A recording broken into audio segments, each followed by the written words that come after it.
जय हिंद दोस्तों, कैसे हैं आप लोग। आशा करता हूँ बढ़िया होंगे।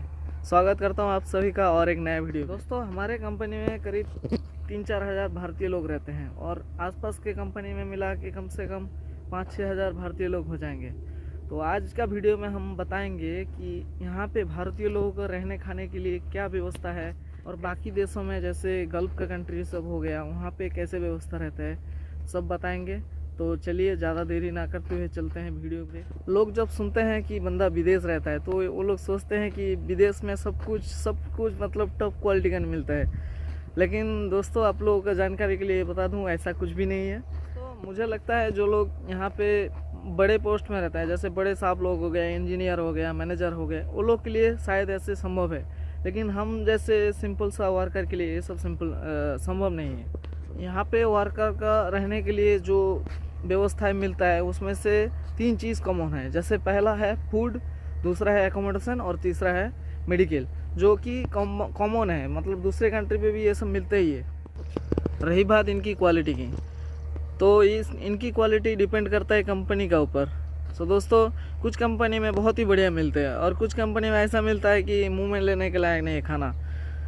मेजॉरिटी केसेस में एवरेज मिलता है। इन 3 चीज़ के अलावा भी और भी कुछ मिलता है, जैसे आपका हो गया स्पोर्ट्स, उसके बाद हो गया आपका एंटरटेनमेंट और तीसरी हो गया आपका कल्चरल इवेंट। ऐसा स्पोर्ट्स में क्या आता है, जैसे आपका जिम हो गया, प्लेग्राउंड हो गया, उसके बाद आपका इंडोर गेमिंग सिस्टम हो गया।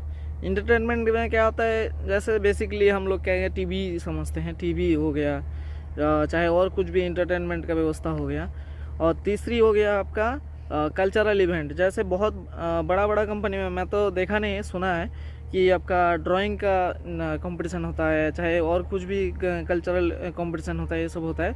तो ऐसा है दोस्तों, कुछ कंपनी ऐसा भी है जिसमें ये सब एक ही साथ में मिलता है और मुझे कई बार ये सब नसीब हुआ है। तो दोस्तों, अभी आप लोग हम बताते हैं यहाँ पे क्या क्या व्यवस्था मिलता है। तो दोस्तों, फूड के बारे में बताऊँ मैं, यहाँ पे सुबह ब्रेकफास्ट में यहाँ पे बेसिकली हर रोज़ जो मिलता है वो है ब्रेड, उबला हुआ अंडा और जैम। इसके अलावा भी कभी कभी बिस्किट हो गया, केक हो गया, वो अलग अलग मिलता है। लेकिन जैसे गल्फ में रोटी, पूरी, सब्जी ये सब मिलता है, पराठा ये सब नहीं मिलता है यहाँ पे। इवन मैं यहाँ का शहरों में भी कभी देखा नहीं है कि इंडियन रेस्टोरेंट है। मे भी हो सकता है दूसरा कोई सिटी में हो, मुझे इसका बारे में जानकारी नहीं है, बट यहाँ पे नहीं है। और दोपहर में यहाँ पे लंच में मिलता है दाल चावल और आपका एक सब्जी हो गया। रोटी यहाँ पे नहीं मिलता है। खैर, हम तो बंगाल के आदमी हैं, चावल खाते हैं। जो लोग रोटी खाते हैं उनके लिए दिक्कत है यहाँ पे। और रात में खाने पे यहाँ पे मिलता है आपका दाल चावल वही रहता है और एक सब्जी का जगह में चेंज हो जाता है। कभी होता है चिकन हो जाता है, कभी होता है आपका फ्राई चिकन, फ्राई फिश, चाहे कभी हो जाता है आपका अंडा भुर्जी। दोस्तों, ये तो रहा फूड। एकोमोडेशन के लिए बता दूँ मैं, यहाँ पे ऐसा एक ब्लॉक रहता है, ठीक है ना। एक ब्लॉक में 3 मंजिल होता है। हर एक मंजिल में यहाँ पे 32 रूम रहता है।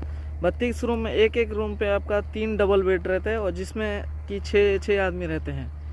उनके लिए सफिशेंट कॉमन टॉयलेट है और नहाने के लिए जगह भी है।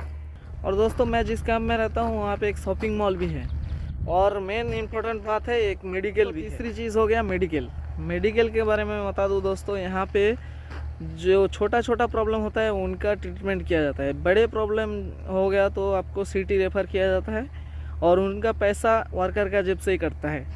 जो कि गल्फ में बहुत सारे कंपनी में मैं देखा है, आधा गल्फ कंपनी देता है, आधा वर्कर को देना पड़ता है। कहीं आपका कार्ड भी बन जाता है, जैसे मेरा सऊदी में कार्ड बन गया था, वैसा व्यवस्था यहाँ पे नहीं है। सो दोस्तों, ये था कुछ यहाँ का व्यवस्था है जो भारतीय लोगों को रहने के लिए होता है। और मिलते हैं नेक्स्ट वीडियो में, तब तक के लिए अच्छा रहिए, धन्यवाद।